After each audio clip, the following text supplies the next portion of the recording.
And welcome everyone. We are going live on Twitch and we are almost about to get started. Just a quick moment and then I'll get rolling.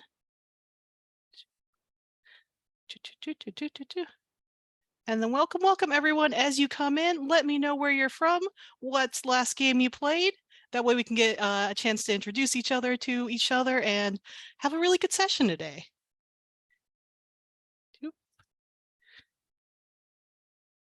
Excellent. Looks like our attendance has stabilized. So hello and welcome everyone to the next installment of GameRT's webinar series, where we're going to explore how youth can build social and emotional skills with tabletop role-playing games. I'm Danielle Costello. I'm a research and instruction librarian for Louisiana State University, also the current GameRT event programming co-chair, and in particular for today, the host and tech crew for our presentation. This event is being recorded. The recording is live on Twitch as well, and the recording will be available to GameRT members for 6 months before becoming publicly available at the GameRT website. We're also going to be, video on demand will be accessible on Twitch as well after that 6-month period. And if you aren't following us on Twitch, please do so you can see all the different and wonderful game content that we're making for you.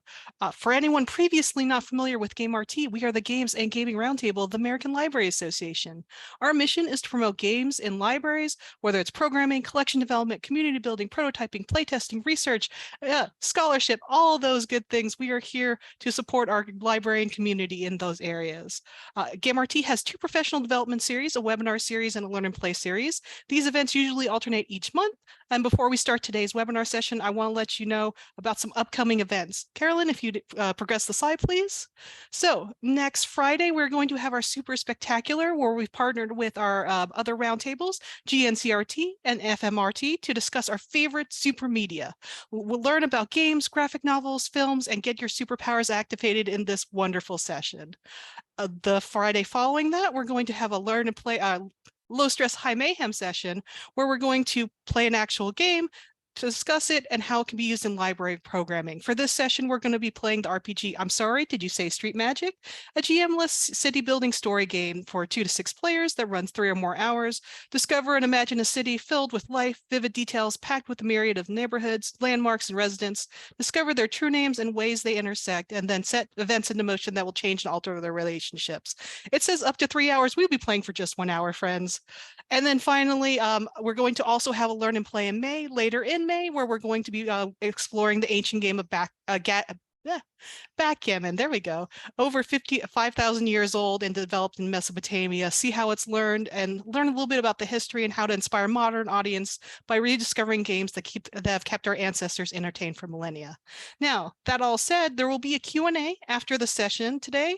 If you want to, please put the questions in the Q&A for Zoom features.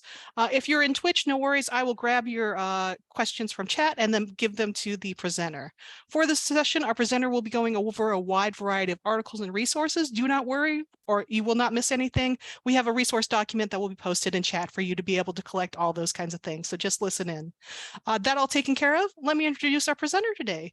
Carolyn Pitt is a HCI and learning science researcher with a background in social science and media production, combining these areas to explore multimedia data through qualitative analysis. She's a PhD candidate in the Information School at the University of Washington, Seattle, affiliated with the Digital Youth Lab, Control F Lab, and Gamer Group. Carolyn, I've said enough for today, so if you'll take it away and present for us. All right, hopefully everyone can hear me okay. Today we're going to present some of our findings from this really cool study that I got to do as part of an internship with Foundry 10. So this is entitled Role to Reflect: How Youth Can Build Social and Emotional Skills with Tabletop Role-Playing Games. So quick overview, we're going to do a welcome to the party. We're going to figure out who we're working with in our group today. We're going to talk about why TTRPGs, what is the importance of the tabletop role-playing game for learning. We're going to go over our research questions, what are we looking for here? Going to talk about methods and analysis, and then we're going to discuss probably some of the most exciting bits, the findings, what we figured out from this research, and also some takeaways that might be applicable to whether you work in research, you work in libraries, you work with kids, and then of course we're going to have some time for Q&A. So let's get started with our introductions. Hi, as Danielle mentioned, I'm Caroline. You can find me all over the internet.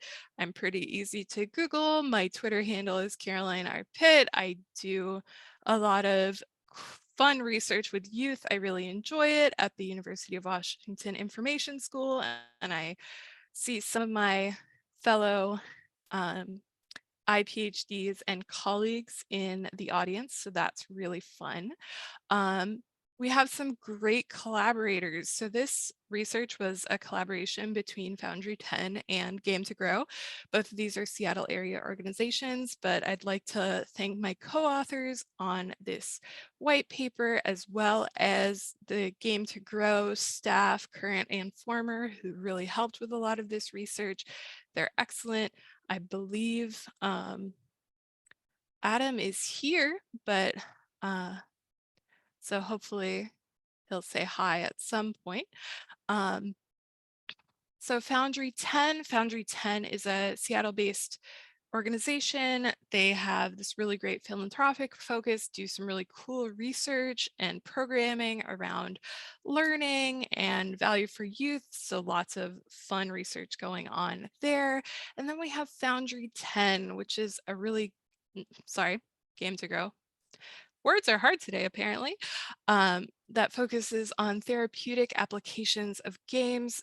They developed a really cool tabletop role-playing game system called Critical Core that specifically looks at developing these social skills, these therapeutically applied RPGs. They are a nonprofit also based in Seattle and brings expertise and therapeutic perspectives to tabletop role-playing games in a really cool way. So let's talk about some background literature and theory that will situate us for understanding why are TTRPGs, tabletop role-playing games, important in this learning process, and why did we decide to do this research? So does anyone know, feel free to throw it in the chat, what role does play have in child development? Does anyone have any thoughts on that? Because all kids play. We also hear a lot about animals playing, especially, crows like to play. Everybody likes to play. Why do they like to play? What is the role of play? So we have exploration, social interaction, learning skills, developing communication skills, sense of self and others. So many great points here. Yes, all of these things. We play both to learn skills and practice our skills in a constrained environment. And also, yeah, general social skills. This is another person, not an extension of me. Excellent. Yeah, so all of these aspects really are incorporated into this play environment, the social bonds, the practice, all of it. So it's an essential part of child development. So when we're thinking about learning and development, we can go back to all of this child development literature. I'm sure some of you are familiar with Piaget and Erikson and Vygotsky, but basically all of these people have different perspectives on learning and the stages of development. So you might have heard of Piaget's cognitive stages, the development of reasoning skills and complexity of reasoning skills over time. Meanwhile, we have Erikson, which is all the different psychosocial stages, kind of thinking about, morality and reasoning, and basically in the Ericksonian perspective, often teenagers are at this point where they're developing their independence and starting to challenge authority and all of that stuff. And of course, we have Vygotsky with the socio-cultural perspective on learning. But all of these together kind of create the idea that these cognitive and social skills develop over time, and it's important that they be supported by contextual factors such as, peers, teachers, families, and all of that. So then we get to Bronfenbrenner, who came up with these kind of learning ecosystems throughout the lifespan. I really like this particular diagram from Sandrock's child development textbook because it includes the chronosystem. It includes the dimension of time. But the idea is that there are factors in the individual, but also huge impacts on learning from their microsystem, their family, their school, their peers, but also the mesosystem, the media, the transfer of information, the larger systems of, the social circles around them, the government, all of that stuff do have an influence. And then the macro system, which is those huge overarching attitudes and ideologies. And of course, again, the chronosystem. But so all of these things have a huge impact on youth development, youth learning. So what do we have here? So when we're moving on to social and emotional learning specifically, and we take a look at this diagram from CASTLE, which is the Collaborative for Academic, Social, and Emotional Learning, their framework should look very familiar to our previous slide. So they have this idea of these different layers, this ecosystem diagram. Their central focus when they're discussing social and emotional learning in particular is to look at these particular skills. So self-awareness, self-management, social awareness, relationship skills, and responsible decision-making. So all of these are very focused around this idea of executive functioning, this idea of, self-control, being able to delay gratification, being able to make decisions, hold multiple tasks in your working memory, all of that stuff. You may have heard the term executive dysfunction, which is common in certain situations. For instance, in ADHD, executive dysfunction is super common. Also, we mentioned a little bit about theory of mind earlier, which is the idea that other people are distinct from us, have different thoughts, different memories, different ideas, different perceptions of things. And also important in social and emotional learning is this concept of reflection. Again, being able to look at the actions you've taken, your decisions, your relationships, and being able to reflect and learn from your experiences. So this is a really important part of learning that we don't always necessarily teach explicitly in the classroom, but is very key to our development and our relationships, no matter how old we are. So where do we go from here?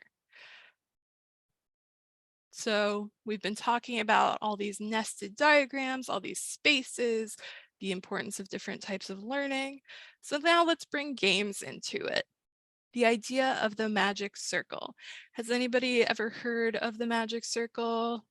Feel free to thumbs, feel free to, I don't know if you can thumbs in the webinar view, but feel free to say yes or no in chat. But this idea was coined kind of by Johann Huizinga, who I'm probably pronouncing his name wrong, apologies. But this idea of the ludic space, the magic circle, the rules in this space, the rules in a game are very different from the rules outside of a game, right? I'm sure at least some of you are familiar with Calvin and Hobbes and the idea of Calvin ball. There are only a couple rules in Calvin ball, and I say a couple because there's the one explicit rule, which is there are no rules or you can make up new rules constantly. But there's also a huge aspect to Calvin ball that is also a rule of improv, which is yes and. There's constantly new rules being added and all of that. And this creates a space that is almost separate from the real, quote unquote, real world and the norms that exist in the real world. So this circle can also be thought of as a sandbox. So imagine one of those kind of circular turtle sandboxes, I guess. But it's a space to practice and play around and learn new things and try things out in a low risk environment.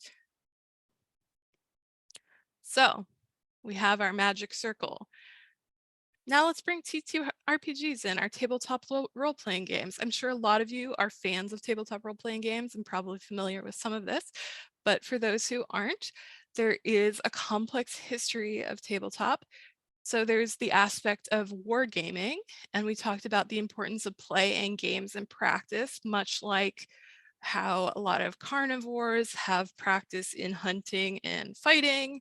Um, People created these war games to do kinds of military simulations and work through scenarios. There's also a huge history of improv and theater that comes into TTRPG history. So we have this interesting intersection of tabletop war games, and then we have our improvised theatrical productions. So that's kind of where we are right now in terms of this intersection in modern TTRPGs. And of course, there was the satanic panic where when D&D was first introduced and everyone was playing, there was a lot of concern that these kids sitting in basements doing their odd little rituals were in fact worshiping demons. But as anyone who's worked with kids extensively knows, any kids left alone for an extended period of time will start making up really weird imaginative games. There's a running Tumblr joke about how any group of campers from a summer camp left alone for a while will start to develop like a weird cult. And it's just a fun imaginative thing. So we've moved mostly past that.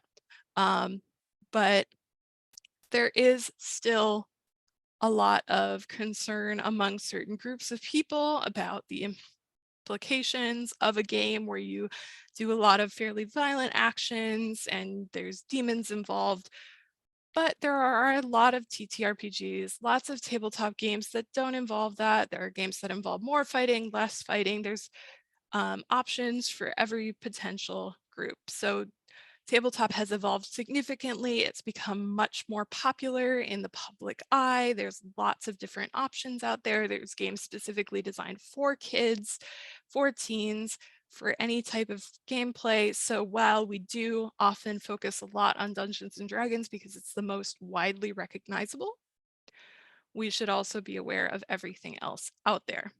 So after all of that, how do we get to tabletop with learning and therapeutic applications? One of the key things that I think is important to note about tabletop games, which should be super obvious, but it's important to think about when we're talking about learning and therapy, is that they're fun. Obviously, we want to make learning as fun as possible, but generally when we're thinking about therapy, therapy is important, therapy is great, but not always associated with the term fun. So I think it's great that we are working on drama therapy and tabletop games and things that allow us to approach these therapeutic concepts in this fun way. Also, there's the game aspect, which creates that sense of safety in this magic circle. Everyone's learning these socio-emotional skills together. There's the opportunity to try new things, and it's often very low stakes. There's also usually a facilitator in these cases, particularly when you're doing therapeutic applied RPGs. You have someone there who will, pause the game, prompt reflection, help you out. So there's a lot of really cool recent research and innovations in these therapeutic approaches. So Game to Grow specifically draws on a background in drama therapy and family therapy. So they have a lot of expertise. They're drawing on lots of training and all of this, which is important to note. They use games both for these therapeutic applications and for more, educational and social applications. They also provide a lot of training and education to practitioners. This training element is really key, and we'll talk about that a little bit more later. It's so important to consider when you're thinking about the potential for learning and therapeutic approaches to make sure that the people involved have the correct training or at least awareness of what needs to be going on.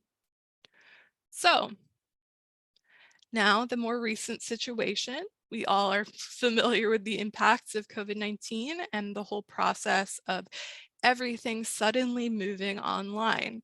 This particularly impacted our youth, teenagers, kids, all of that. One of the biggest impacts that we found, I've actually done some studies on this, separate research, happy to discuss that with if someone wants to email me about it, but um, this lack of structure in their day when a lot of schools moved online meant the removal of class structure, removal to asynchronous. There was also a lack of spontaneous socialization. So all those times where kids would normally see each other between classes, at lunch, after school, all of that was gone. So huge upheaval in kids' lives during this period of time. Associated with our current area of focus, Game to Grow moved some of these groups online. And so we're thinking about not only how do TTRPGs help with social emotional learning, we're looking at the impacts potentially of how can we support social emotional learning skill development when situations like this happen, where everyone's being kind of unmoored from their typical social structures and all of that. So what can we learn from these online sessions? So think about where a couple years ago, everything was online. Game to Grow and Foundry 10 had created a research partnership. What is our quest here, or our research questions? What are we looking for? What are we thinking about in this research study?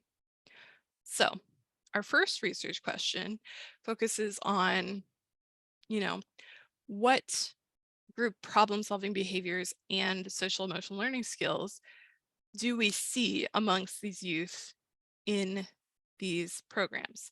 So what do we see in terms of self-regulation? Do we see perspective taking? How do their collaboration skills work? Do they collaborate? Are they engaging in imaginative play? Also, we're looking at whether or not these group problem solving and SEL behaviors change over time.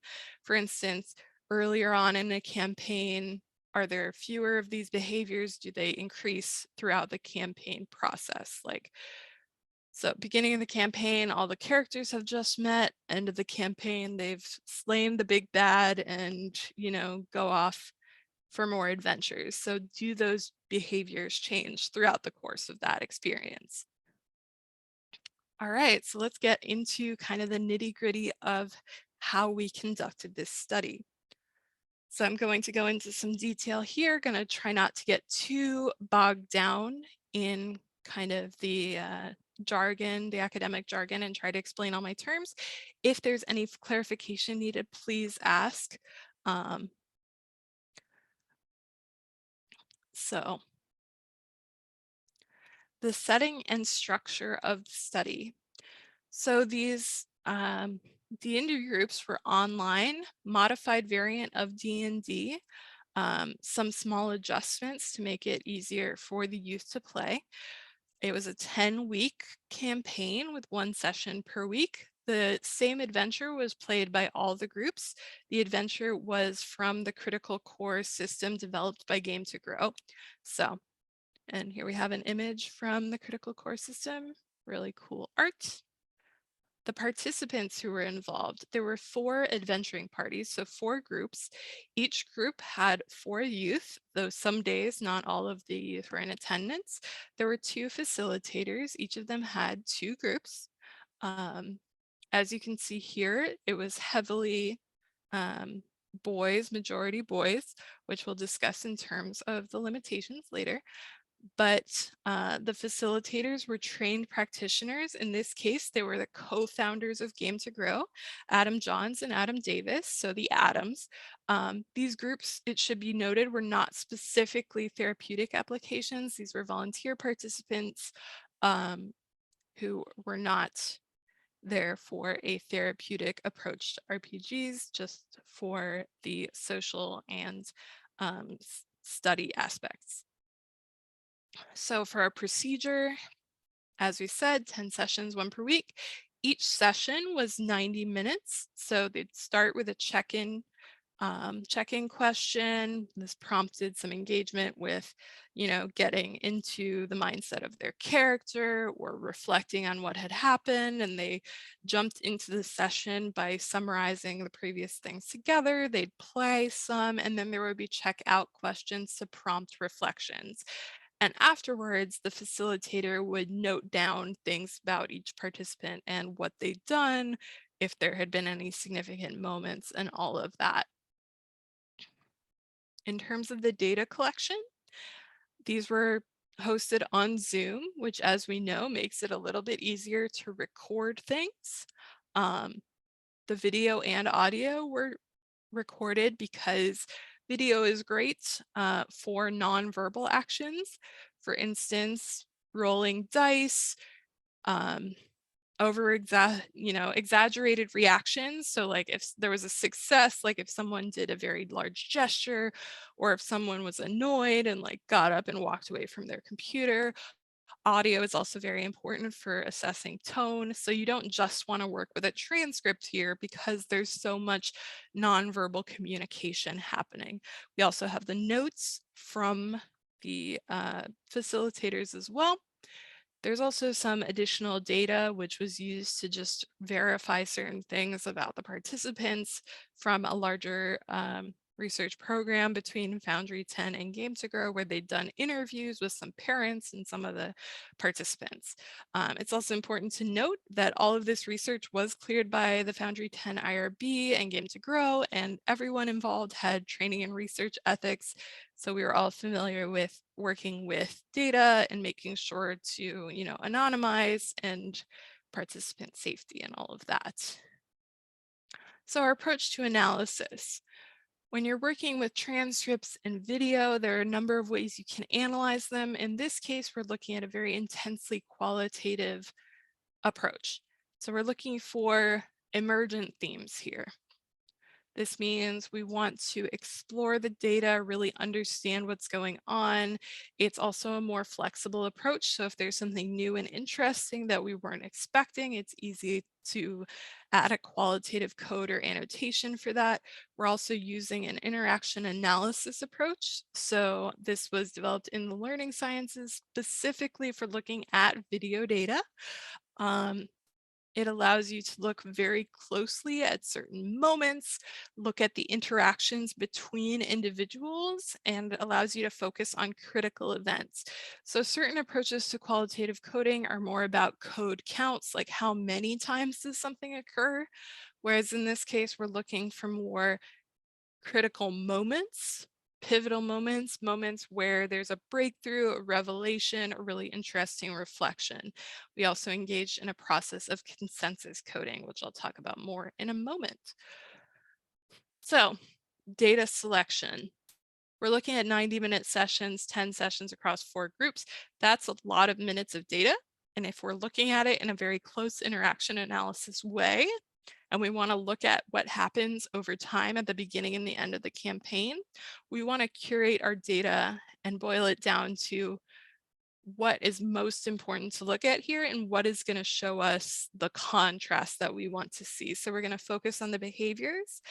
And in this case, because of, limited time, limited availability of everybody, and because this was an exploratory study, we ended up looking at 2 sessions per group. So 2 90-minute sessions for each of the 4 groups. We wanted 1 session from the beginning of the campaign and 1 session from the end of campaign to give us a nice compare and contrast. And I would like to note here that we did not use the first session and the last session. If you think about it, the first session of a tabletop role-playing game is going to be a lot of introductory stuff. So it's not really going to get you into the meat of the gameplay as much. And the last session of a campaign is going to be a lot of wrap-up. So it's also not going to have a lot of that meaty interaction. So we went with the second session and the 9th session. All these little aspects that are important to consider when you're thinking about working with this kind of data. So when we were developing our code book, we used both inductive and deductive coding. So basically we both generated codes from the data itself while also drawing on some external sources for our code book.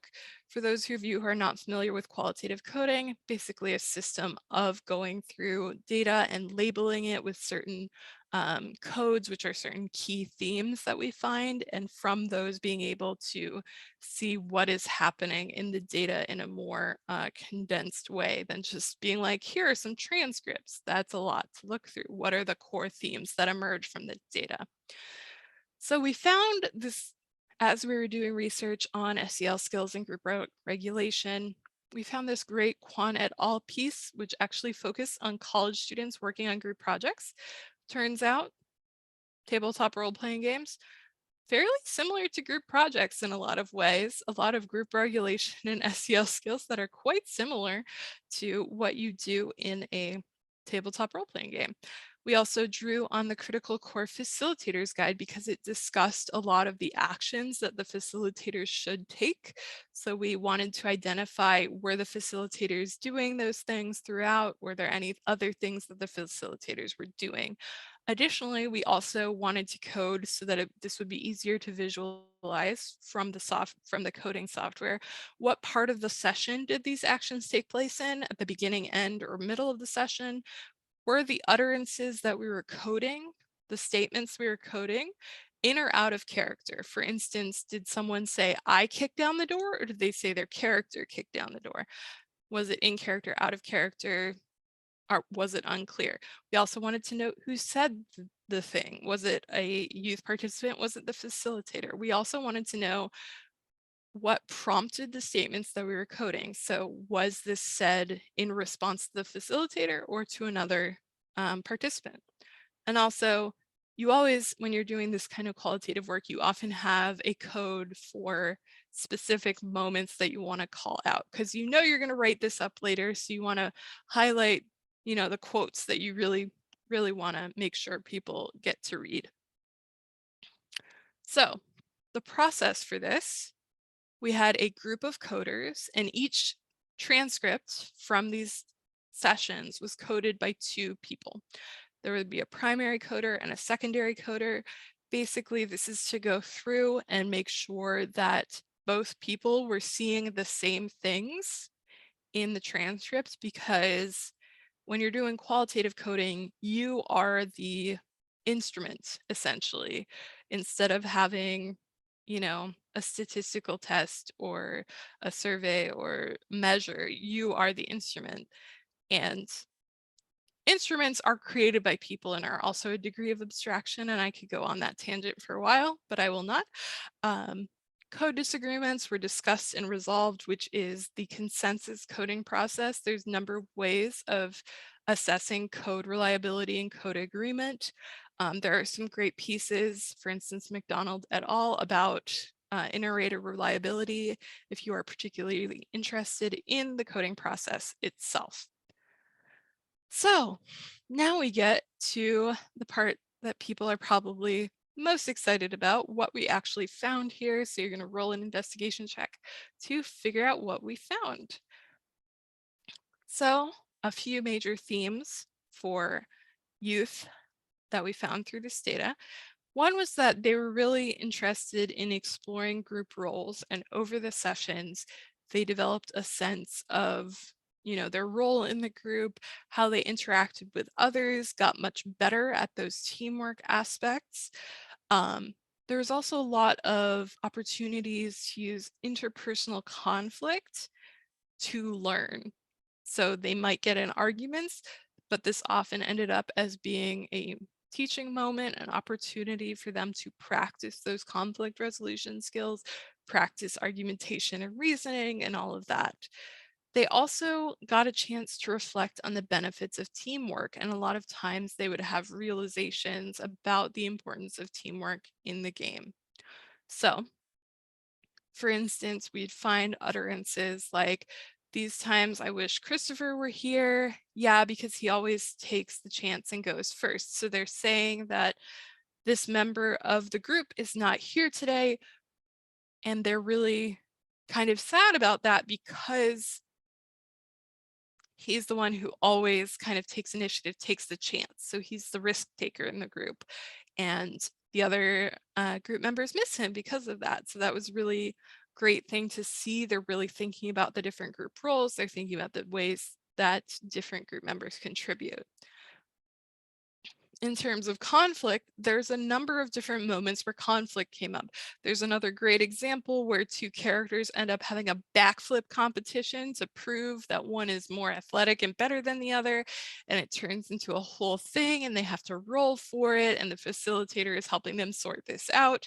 And in this case, I'm mad at you because when I was about to die, you were like, should I really give you my bonus token? So they were often given um, for, good answers to some of the check-in questions or something, a bonus token, which is essentially, for those of you who play D&D, DM advantage, a way of getting another roll to do a skill check or something like that.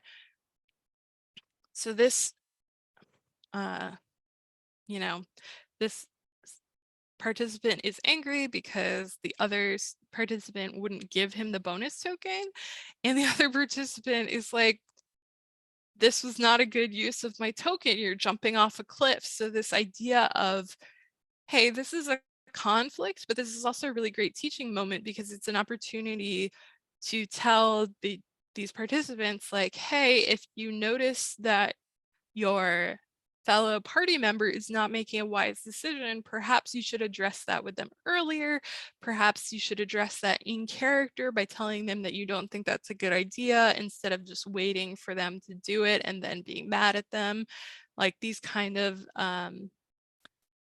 higher order reasoning and processes where it's like actually thinking ahead of the actions, making sure to talk to your fellow party members. So a great example of conflict as a positive learning experience. And this is a reflection on teamwork that was really great to see. There are a couple reflections like this.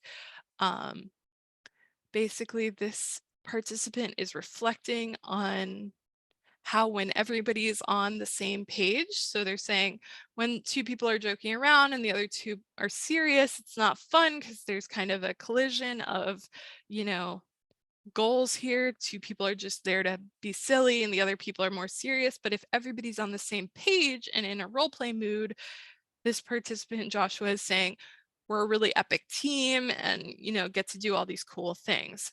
So those are some of the things that we got from the youth.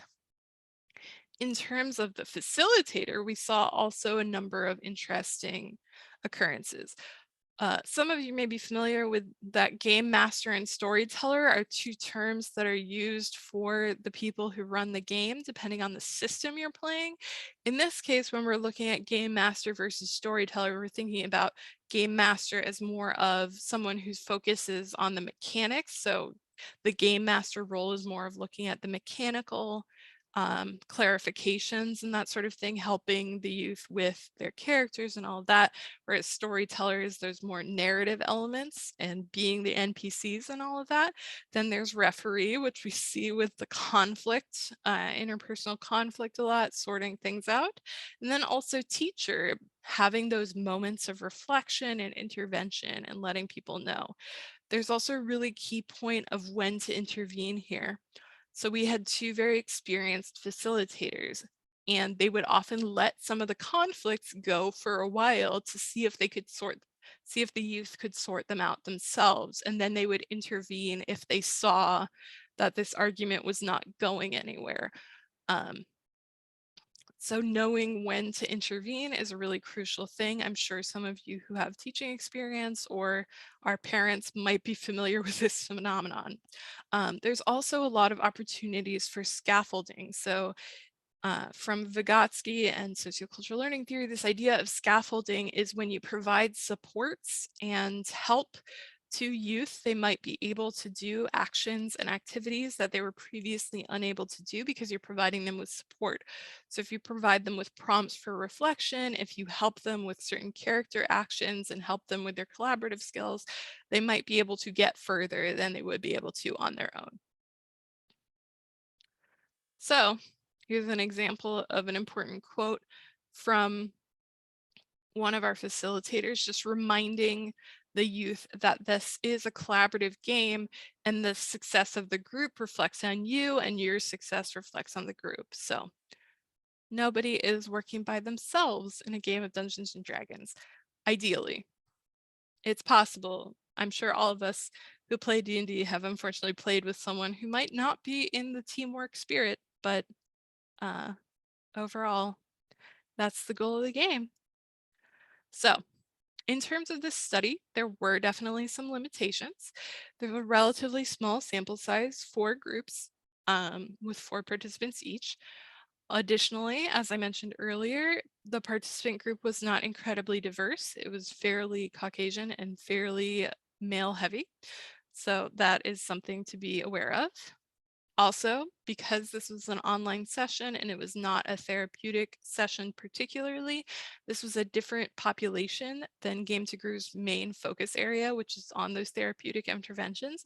Additionally, these sessions were virtual, whereas the majority of Game to Grow's sessions previously had been in person. So these are all limitations of the study, which are important to acknowledge. In terms of future work, I think there's a ton of potential for really cool work in the future in this type of study.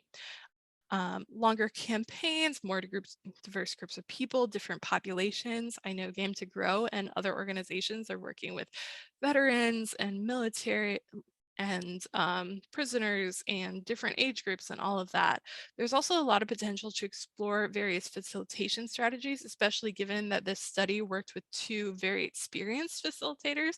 So it'd be really interesting to see different experience levels of facilitators. There's also the potential for a lot of different studies. This was a small, intensely qualitative study. Looking at broader populations, doing broader surveys would also be really interesting. So I'm very excited for the potential of future research. So takeaways, things that you can use potentially in your own work or your own games.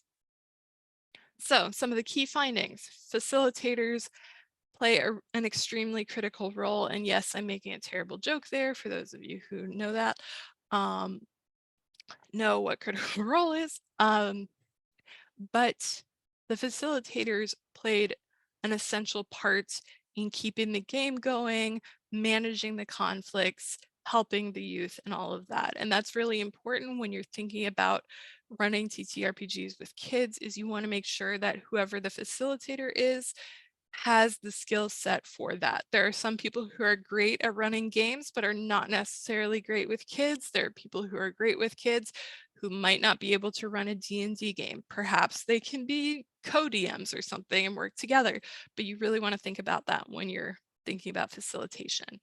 That aspect of interpersonal conflict is important to let happen to a degree. Obviously, at a certain point, you want to pause it, but allowing a certain amount of conflict between the kids can actually be great.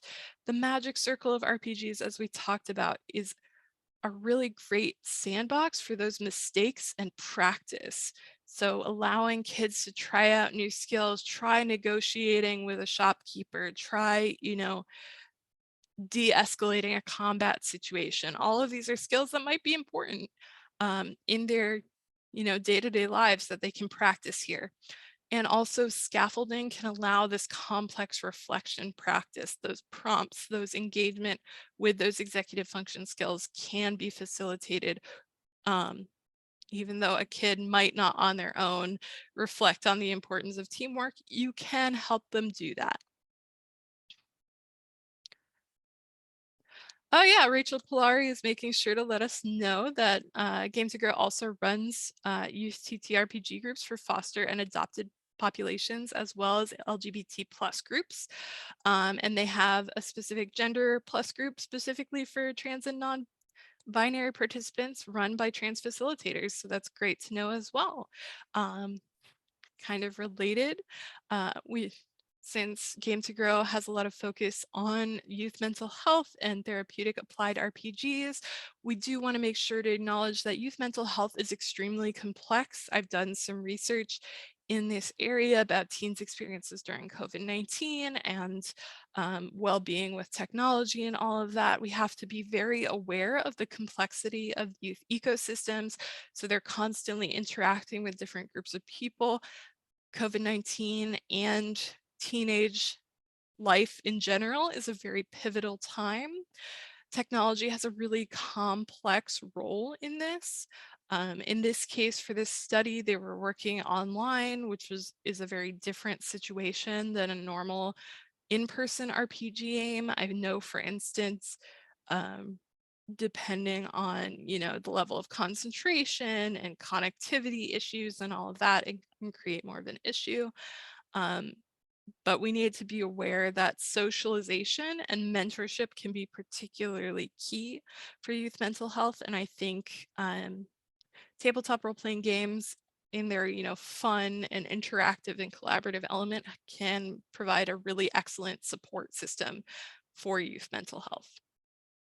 So for our last bits of discussion here, if you're considering tabletop role-playing games for social and emotional learning in the library, you want to consider a number of things. What is your audience? Are you looking at middle school, high school? What age groups are you looking for? What area of focus? Who are you trying to, you know, get to come to these sessions? And when you're thinking about who you're trying to get to come to these sessions, you also want to think about your facilitators, because as I talked about earlier, different people have different skill sets, different levels of expertise with different dimensions of things you might need for tabletop role-playing games for a learning experience.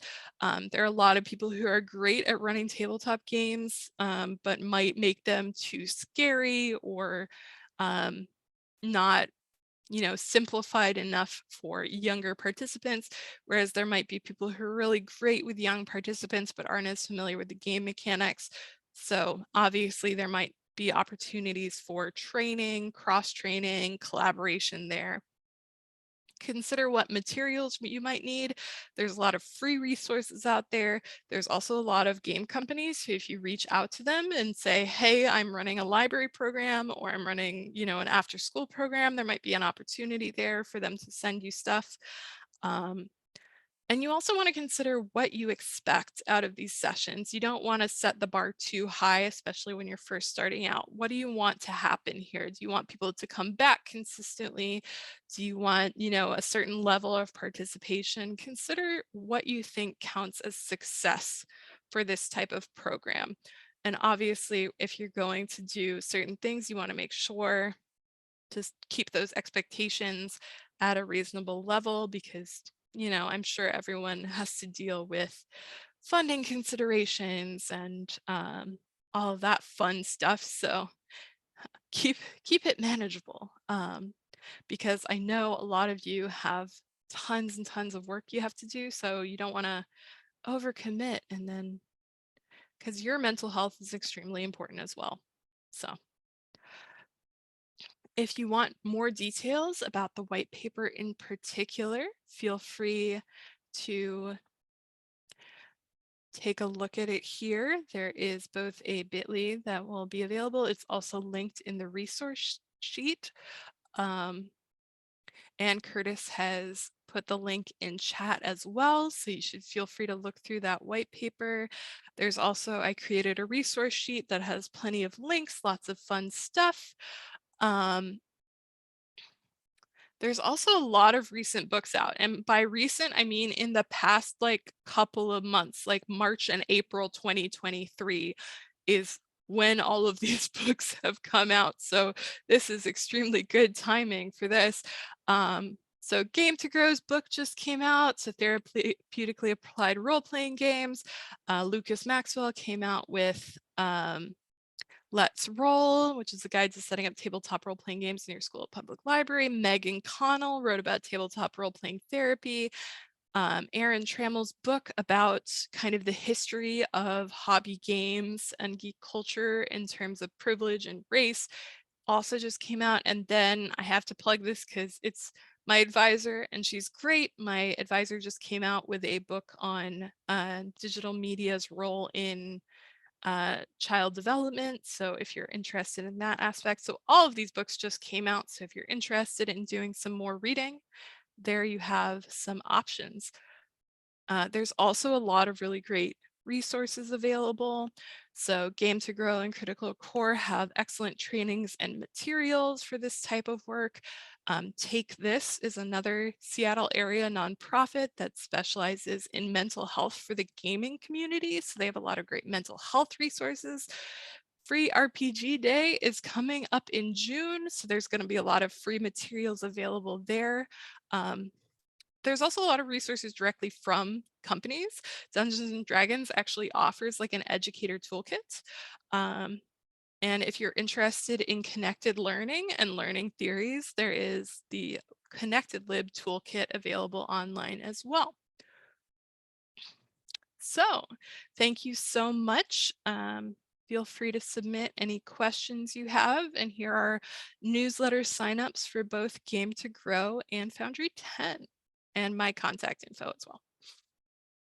Thank you so much, Caroline. There are a couple questions. And so from first, Ariel, is there a recommended division of age groups for game groups when working with a wide age range of youth? 4-H is an open youth age 8 to 18, while Clover Buds begins 5 to 7, for example. Hi, Ariel. Ariel and I went to undergrad together, and she's great. But yeah, so there's a couple different ways to divide age groups. I would definitely suggest considering we went over kind of like Piaget and Erikson's stages. There's some divisions there. It gets a little hazy about kind of like when you look at, you know, elementary versus middle versus high school, it can get a little hazy. It'll depend on, you know, exactly how many kids you have. You sometimes have to get a little wishy-washy a little bit sometimes. For instance, if you have only a very few younger kids, you might have to consider that, but maybe you want a smaller group. I would suggest cutting it off kind of along those school lines, just because those tend to be pretty clear divisions, and also kids will be used to being grouped that way. If you have a large range of kids, you might actually want to also break it up into older and younger teenagers, because they're going to have slightly different perspectives. For instance, like 9th and 10th graders, so like 14, 15-year-olds are going to have a slightly different perspective than like 17 and 18-year-olds. Middle schoolers, often like that 11 to 13 range is going to be a little tricky. About basically around 11 to 12 is probably where you're going to want to split it, maybe younger. And definitely if you have a lot of older kids, I would group the older kids together. There is the perspective where if you're really interested in having the kids collaborate, you can have the older kids work with the younger ones. But if you're going to do that, I would have some like training sessions with the older kids and discuss expectations. Basically be like, hey, if you're going to be working with these younger kids, we need to watch the language, we need to watch the themes, and you need to be helping them and be patient with them. So I do think it's actually a really good opportunity if you have a really close-knit group to have older kids work with younger kids. But there is, you know, the safety concerns and the being cautious with it, because sometimes older kids, because they don't always have all of the self-control that you know, an adult has, they sometimes don't they don't watch their language. And I'm not talking about cursing, I'm talking about some of the more violent actions and things that can occur in Dungeons and Dragons. So I hope that helps. Excellent. And then a question from Emma. Were the virtual sessions presented with visual elements like BAPs, battle maps, tokens, virtual tabletop simulators, or as theater of the mind, being played solely descriptions and imagination? Either way, how did you perceive these elements of the experience impacting the results? So it was largely theater of the mind, which I think is in a lot of ways easier. It probably did have a certain amount of impact, but also if kids often play fairly theater of the mind anyway, and it's often easier to do that kind of theater of the mind combat, especially when we're engaging with, we want to engage more with keeping things moving, because if you do a lot of token-based things, there's a steep learning curve for learning those virtual tabletop systems. Yeah. So there's this huge steep learning curve to learn the system in the first place. And then you often, like, I've used a bunch of online systems and they're great, but you can also get really bogged down in like measuring distances and all of that. So this was mostly theater of the mind in order to keep things, moving, which is the best way to keep kids engaged. This probably had some impact on the results, but since we don't have a comparison group, it's hard to determine exactly what the impact would be. If I had to make a hypothetical based on my experience and what I know, it would have probably bogged the sessions down a little bit and been a little bit of a distraction, just based on having played certain games that allow you to rotate the tokens. And sometimes we get distracted just by spinning our own tokens around. So like, I don't foresee that being a great idea for middle schoolers. Just in my personal opinion. But yeah, I hope Excellent. that helps. And then a question from me. So for librarians who are new to TTRPGs and facilitating these kinds of experiences, from the research, kind of what are, you've mentioned a couple different areas that are important, but what further can we do to help facilitate our youth patrons in the library? Just in terms of tabletop, or Yeah, just in terms of tabletop to start. Although if you want to go on to like more, always appreciated. yeah.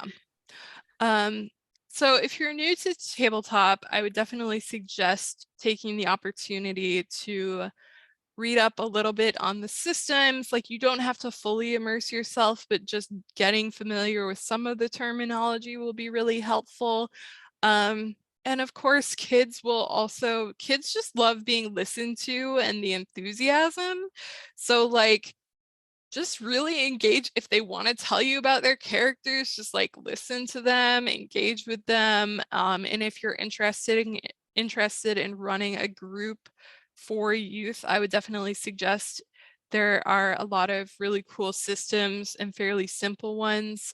There was another webinar in February on running TTRPGs for kids that has a great resource sheet of a whole bunch of systems. Dungeons and Dragons is the most, widely recognized, but it does have a bit of a learning curve and can take a bit to create a character. So if you're not familiar with TTRPGs, it can be a little intimidating.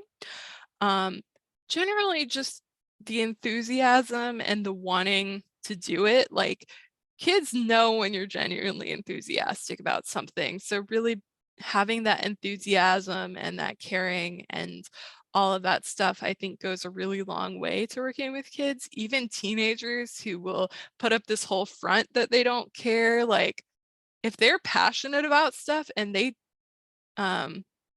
start telling you about stuff and you engage with them, they will talk to you for a long time, even the ones who seem like too cool for school. Like, that level of enthusiasm and just commitment and willingness, it's not like, it's great to have fancy props and stuff, it's great to have lots of materials, but just that willingness to engage and be enthusiastic about it and put in the effort, I feel is really key. But did that answer the question? It did. Thank you so Okay. much. No, I really appreciate it. And I appreciate Yeah. you coming here today to talk with us. There aren't any more questions, so I like to pitch it always back to the presenter to have any last final thoughts or however you want to wrap it up. Yeah. Final thoughts. I'm really, really interested in all the cool research that's going around with tabletop role-playing games right now. It's a really exciting time. There's all these new books coming out. There's all this new research. The movie just came out, like, if you haven't heard about Dungeons and Dragons Honor Among Thieves movie with Chris Pine, like, big movie just came out.